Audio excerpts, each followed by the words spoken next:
Oi, babies! Tudo bom com vocês? Olha só com quem eu tô aqui, com o Valtinho Regi. Cineasta e creator. Exatamente. E eu sou o Herbert do canal das Bis. Se você acabou de chegar, seja muito bem-vindo. Hoje eu trouxe aqui o Valtinho pra gente conversar sobre uma coisa muito séria e muito importante. Porque hoje nós já somos gays, adultos, né? Mas e a criança quando é LGBT? E essa criança quando é negra e lá na infância já demonstra ou um comportamento que é visto pela sociedade como algo sendo gay, ou um comportamento que é visto como sendo de uma pessoa trans, né? Existem muitos recortes aí possíveis, e aí o Valtinho... Quer me contar o que te moveu a gente a falar sobre isso? É que na verdade... Obviamente, quem olha pra mim vê que eu sou preto, que eu sou periférico e que eu sou gay. E é assim, eu tive uma infância, Herbert, que eu sofri muita violência, só que eu normatizei. Porque eu não lembrava da violência que eu tinha sofrido quando eu era criança pelo fato de ser gay e pelo fato de ser negro. Não era nem periférico porque eu morava em Moema. Mas eu não era rico não, tá? A gente é aquele atestado de pobreza. Eu morava num cortiço que tinham 22 quartos, assim, 22 kitnets, e moravam famílias nesses kitnets, né? E as mulheres dessa família trabalhavam pra galera de Moema, que morava nas casas e nos prédios, então. Ou seja, tipo, a gente vivia na senzala, né? E aí eu tive uma infância onde eu constantemente era chamado de viado, mulherzinha, não sei o que, principalmente na escola e até dentro de casa. Até aí, nossas histórias são iguais, porque eu também. Pra você ver, eu não sei se a gente tenta não lembrar porque foi um período de sofrimento, a gente prefere esquecer. Eu não sei, né? Porque acontece tanta coisa na nossa vida que pra que a gente vai focar nisso? Exato. Mas ao mesmo tempo, se a gente não falar sobre isso, isso se perde no tempo, todo mundo vive sofrendo, ninguém nunca fala sobre isso, finge que não existe. Exato. Só que a gente tá cansado disso, né? Exato. Então continue. E eu assim, eu tenho 34 anos, né? Nasci em 1984, então nos anos 90 eu era criança e adolescente. Então o que acontece? Eu trabalho em pós-produção, né? Eu sou formado em rádio e TV. Em 2016 eu tava trabalhando numa produtora. Tinha um diretor lá, um diretor, sobrinho de um diretor de cinema muito famoso. E esse cara, ele sempre vinha com essas coisas que a gente tá acostumado e não deveria estar. Ah, você dá o cu, você come ou você dá, não sei o que, sabe essas coisas? Aquelas coisas que é a brincadeira que você faz com quem você tem intimidade. Né? Exatamente. Não num contexto de trabalho, onde existe esse negócio que a gente chama de assédio moral. Exatamente, mas no meio audiovisual, essas coisas meio que são deixadas de lado. E aí um dia, no ambiente de trabalho, ele me chamou de macaco. Em 2016. 2016. Ontem. E aí eu entrei num surto muito foda, assim, porque eu não ouvia aquilo desde que eu era criança. Porque a gente sabe, e ainda mais depois dessas eleições que estourou essa coisa que todo mundo tá falando na cara o que sente, só que em 2016 e antes as pessoas, quando a gente ficava adulto, ainda tinha um pouquinho de medo porque não era politicamente correto, era feio. Mas as pessoas sempre sentiram um preconceito por gays, por negros, enfim, periférico mesmo. E não falavam porque, enfim, nada, deixa pra lá. Ou então aquela homofobia, o racismo que é velado. Então você não precisa te xingar diretamente, mas você pode... Você tem muitos meios de demonstrar a cara do preconceito, é isso, né? Exatamente. E aí o que acontece? Eu fiquei muito assustado, por quê? Porque eu até ali... Eu meio que acreditava na história da meritocracia. Só que o meu psicológico ficou muito fodido e eu falei, cara, mas eu preciso fazer um vídeo. Porque se eu sou comunicador e se eu tenho um canal no YouTube, eu preciso falar para as pessoas... Como que a gente deve proceder quando isso acontece? Não pode acontecer, cara, sabe? E aí eu fiz um vídeo e comecei a fazer análise desde quando isso acontecia. E nessa análise que eu descobri que a minha infância, ela foi muito mais traumatizante do que eu pensei, porque eu tinha apagado aquilo. E aí eu cheguei na minha mãe e perguntei assim pra minha mãe, quantos anos eu tinha quando o filho da sua patroa me xingou na escola, me xingava de mulherzinha, de viadinho, de preto macaco fedido, e ele me deu um chute no pau. Ela falou assim, você tava no jardim. Caramba! Cara, eu tava no jardim. Inclusive, eu dou risada de nervoso, tá? Sim, claro. Eu tive que ir pro hospital E eu lembro a dor que foi do médico puxando a minha cueca com sangue coagulado. E ali eu fiz a cirurgia da fimose. E eu lembro a dor, o quanto eu gritava, o quanto aquilo foi traumatizante. E de alguma forma eu tinha apagado. Mas aí quando eu fui fazer essa análise pra fazer o vídeo, eu perguntei pra minha mãe. E aí eu comecei a entrar numa neuropsicológica muito forte. Porque eu comecei a descobrir coisas, na verdade, que a gente tinha normatizado. Ou que a gente, durante a vida, faz de conta que não existiu. E aí eu falei, mãe, mas e quando os meninos me bateram e aí me chutaram, me jogaram no chão e chutaram a minha boca na guia, contra a guia? Ela, Walter, você não tava nem no pré. Como assim? Se eu tava no jardim, depois eu tinha mudado pra outra escola, mas eu não tava nem no pré ainda. E aí, cara, essa violência que eu sofri, dessas crianças, cara, tipo, pra mim era impossível imaginar que crianças pudessem fazer isso. Porque quando a gente pensa na criança, a gente não pensa na criança de uma forma violenta. Só que essa violência fez com que os meus dentes de leite ficassem pretos e simplesmente caíssem. E os permanentes crescessem tortos. E eu tinha um dente canino no céu da boca. Ou seja, já tinha o fato de eu ser negro, né? E ter um preterimento muito forte por ser negro. Mas eles tinham mexido com a estrutura do meu corpo. E aí, fazendo mais análise, eu descobri que eu não gostei de toda a minha adolescência, que minha adolescência foi terrível, porque foi violência atrás de violência, porque não parou no pré. Na escola, eu continuava sendo vítima de violência, era violência física. Era uma coisa assim, que tipo, era de desmaiar da minha mãe ter que ir na escola, sabe? Pra me levar pro hospital. E eu fiz essa análise e a partir disso, cara, eu comecei a questionar, sabe? Sobre se na adolescência ou se na escola os professores eles estão preparados para falar sobre a homossexualidade e sobre a negritude. Esses dias eu fui numa palestra da Marlene Soares que ela falava sobre o racismo na primeira infância. Foi o que fez eu entrar em contato com você, porque eu fiquei desesperado. Porque eu descobri que aquilo que eu vivi no final dos anos 80, no começo dos anos 90, ainda acontece nas escolas e os professores eles continuam despreparados para lidar com crianças negras e com crianças homossexuais. Sabe? E é por isso que existe tanta violência. E aí a gente chega nesse período agora após a eleição, que eu fico muito preocupado, porque tem essa ideia de que a gente tem que filmar professores, que a gente transformou o professor, tipo, em profissionais que estão doutrinando, cara. Isso é muito perigoso. E eu não vou dar biscoito, mas tem uma professora que é pró-Bolsonaro, isso eu posso falar porque é pró-Bolsonaro mesmo, e é uma professora, cara, que ela parece com uma arma rosa e que ela parece com um taco de beisebol. Pois é. Tá ligado? A gente tem que tomar cuidado com as nossas crianças, porque assim, eu já sabia que eu era errado e eu não falava pros meus pais. Quantas crianças estão sendo submetidas a isso na escola? O tempo inteiro, né?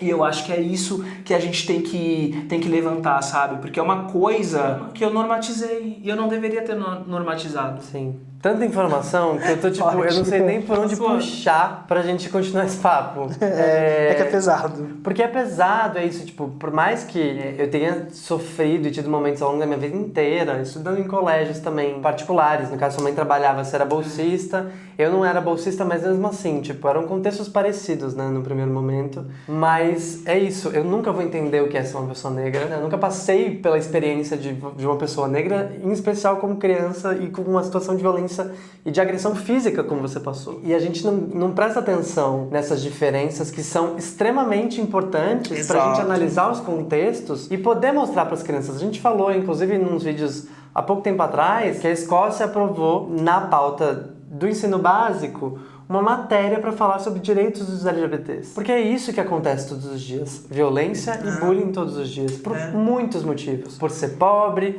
por ser negro, por ser LGBT. Então, a gente tem que começar a olhar para isso de uma outra forma. É uma loucura, porque a gente já nasce com essa consciência de que é estranho, é uma coisa muito orgânica de autoproteção. A gente já sabe que a gente não pode falar pros pais que a gente tá sendo chamado de mulherzinha ou de gay ou de sapatão. Eu não sei onde a gente aprende essa proteção. Na verdade é a sociedade. A gente nasce numa sociedade onde o pai fala, ó, toma jeito de menino, não sei o quê, a menina tem que brincar de boneca, não sei o quê. Exato. Você sabe? Então quando a gente sai disso, a gente tem medo da retaliação, porque é estrutural. Então a gente já nasce com essa autoproteção. Então a minha mãe não sabia. Eu não falava. Essas coisas. Ela não sabia sabia por que eu apanhava. Por quê? Entendi. Ela só sabia, né, que eu sofria violência e meu pai me falava que eu tinha que ser mais forte. Meu pai nunca foi um cara violento, mas ele sempre falava que eu tinha que revidar. Sim. E eu não conseguia revidar. Naquela época, uma professora chamou a minha mãe na escola pra falar que eu era muito afeminado. Ela falou pra minha mãe que eu tinha um problema e que eu deveria me tratar porque, tipo, provavelmente eu apanhava por causa disso. E a minha mãe não aceitou. Só que também a minha mãe e meu pai, eles nunca conversaram comigo sobre isso. Então, é isso que eu queria saber. Qual foi a reação dos seus pais a partir desse... Isso aconteceu quando? Aí já foi terceira série. Terceira série. Já Porque tava na terceira série. comigo também aconteceu. Eu fui chamado, só que a reação da minha família foi ao contrário da sua a princípio, porque você disse que a sua mãe não fez nada em relação a você. Eu fui levado para uma psicóloga, que depois fui levado para um homeopata para começar a tomar remédio, porque eu era muito menininha. Então... Difícil, né? A gente segura, mas acho que a partir do momento que a gente tem força pra falar, é porque a gente já tá lutando.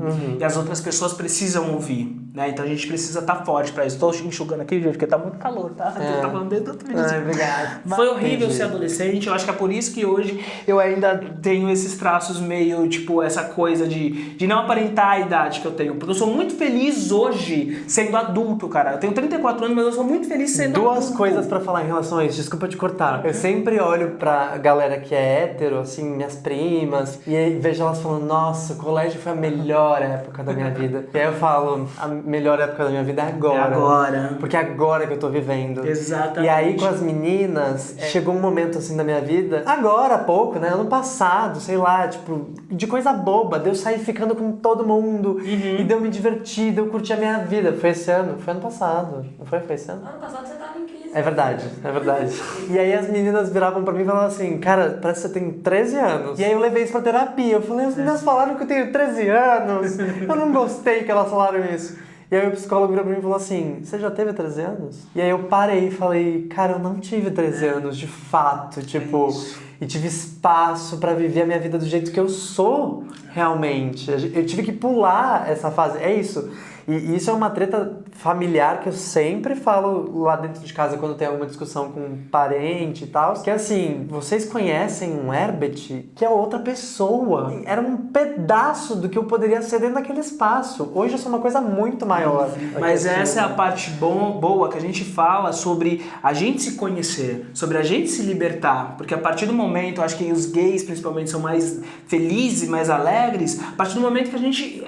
sai do armário mesmo, né? Porque a gente começa a viver realmente. E a infância, realmente, gente, eu não sei... Eu acho que pra maioria dos gays, o período da infância e da adolescência, de se autoconhecer, é horrível. É muito horrível. É horrível. Né? Ainda mais quando tem uma história de violência, assim, porque ficam traumas, cara.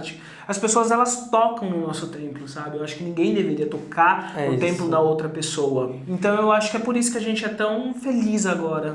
E vai ser mais pra frente, sempre, assim. Tipo, vamos cada dia que passa a gente frente. tá mais feliz, é verdade. Exatamente. Na verdade, eu que tive que aprender quem eu era pra depois ser muito didático pra falar, olha, ser gay é isso, é isso, é isso, é isso, é isso, vocês vão ter que me aceitar. Mas tem muita gente que não tem essa veia didática de ensinar os pais. E aí é que entra o embate, entendeu? É foda, os pais deveriam saber, sabe? A gente tem que ensinar, é difícil, mas quem oprime é a sociedade. É isso, então é uma merda, a gente tem que ser mais forte. Eles sabem o que eles estão fazendo também, né, às vezes. Exatamente. São contextos e contextos de violência, obviamente. Mas eu tô falando do meu. Então, qual que é o caminho? O caminho é, assim, ensinar e mostrar para os professores que eles têm que abraçar a diversidade, mas quais mais caminhos a gente tem? O que você pensa em relação a isso? Cara, eu sempre acho que o caminho é o conhecimento mesmo. Pode parecer clichê, mas o caminho é o conhecimento, é a informação. Eu acho que cada um tem que fazer a sua parte. Então, eu acho, gente, que o audiovisual, que a mídia, que a informação é muito importante. Eu, como cidadão, formei uma palestra chamada Da Favela para as Telas, que pelo menos uma vez por semana eu tô em ONG, ou eu tô em empresa, ou eu tô em escola, falando sobre o preterimento do preto, do gay e do favelado. E é muito legal quando você tá num local e que as pessoas te veem, que as pessoas ouvem a sua história e sai um pouquinho das telas e tipo você tem aquela troca. Porque eu acho que se eu fizer, vocês estão fazendo e outras pessoas fazerem também, a gente consegue doar esse conhecimento pra essa galera. Sim. Porque a gente tá numa fase onde as pessoas elas estão muito alienadas, cara. O fato desse cara ter ganho essa eleição, cara, baseado na violência, é só muito prejudicial. Fala muito sobre o... Né? Então eu acho que é isso, cada um fazendo a sua parte. Muito bacana ver, né? Como é que Walter Regi transformou tudo isso pro mundo e trouxe uma outra perspectiva, mesmo nesse contexto difícil, né? É porque, na verdade, eu tenho uma filosofia de vida, que é essa daqui, que é energia positiva, né? Que, na verdade, é uma filosofia de vida que eu tenho. Porque como eu sofri muita violência e eu tinha esses 3 fatos que sempre tipo, foram muito prejudiciais, porque eu nunca sabia se eu tava apanhando porque eu sou preto, porque eu sou gay, porque eu sou favelado. Então a gente tem. Eu criei essa energia pra resignificar. Eu sou preto, mas eu me amo. Eu sou gay, eu adoro ser gay. Eu me amo por ser gay. Eu moro na periferia, cara, eu morava em Moema e depois eu fui pra periferia. Eu juro, eu adoro ser periférico, adoro o senso de comunidade. Eu costumo falar que eu gosto da cultura periférica, mas eu não gosto de morar na periferia. Porque a gente não tem infraestrutura, porque a gente não tem hospital, porque a gente não tem dignidade morando na periferia. Mas eu resignifiquei isso. Eu acho que a gente tem que aprender, ensinar para as pessoas que a gente tem que se resignificar e se amar como a gente é, porque senão a gente nunca vai conseguir chegar, tipo, aonde a gente quer. Então é transformar a nossa história, sabe, em coisas positivas, mas não viver no mundo da Alice, sabe? Porque, tipo, meu mundo não é colorido, mas a gente tenta colocar cores na nossa vida. Por isso que a bandeira é colorida. Olha porque... só quanta cor. Que isso? Parabéns pela sua luta. Ah, nossa, que a gente tá junto. É muito bom você estar aqui, em especial nesse mês que é o da Mês da Consciência Negra. E não é mimimi, gente. Dá voz pra galera, sabe? Eu acho que a diversidade é linda e a gente não pode deixar que essa diversidade morra por causa de um governo. Porque só quem vai perder são os gays, são os pretos e são as pessoas que vivem na periferia e as mulheres. Então a gente precisa se unir. A gente precisa se unir e lutar. Porque é bom ser a resistência. Porque a gente vai estar nos livros. Ai, que lindo! Maravilhoso! Beijos! É isso. Não tem o que falar mais. Obrigada de novo por ter vindo. Eu que agradeço, gente. Não deixem de seguir o Walter Regi. Qual que é o seu canal? Meu canal é o canal Walter Regi. Por favor, inscreva-se. Corre lá agora! Beijo, babies! Obrigado!